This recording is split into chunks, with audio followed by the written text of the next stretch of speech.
Les autorités veulent en faire une démonstration de force. Mais à Téhéran, ce 47e anniversaire de la révolution islamique a des relents amers.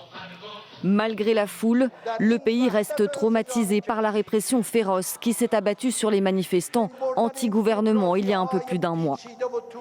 Quelques heures avant les festivités, des cris hostiles au guide suprême Ali Khamenei se faisaient encore entendre dans les rues de Téhéran, comme le montrent ces images amateurs.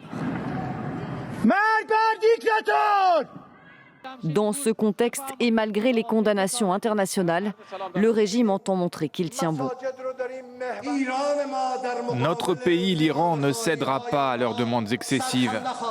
Notre Iran ne cédera pas devant une agression.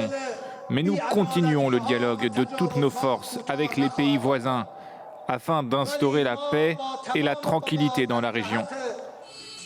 Une manière de répondre aux mises en garde de Washington. Depuis des semaines, Donald Trump brandit la menace d'une action militaire en Iran.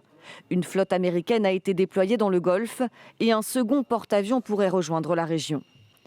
En parallèle, les négociations ont repris vendredi dernier à Oman.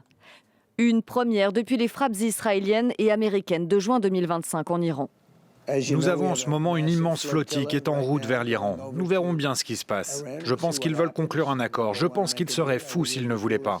La dernière fois, nous avons démoli leur capacité nucléaire et nous verrons si nous en démolissons encore plus cette fois-ci. Le nucléaire, un sujet sur lequel l'Iran se dit prêt à négocier, mais pas à n'importe quel prix.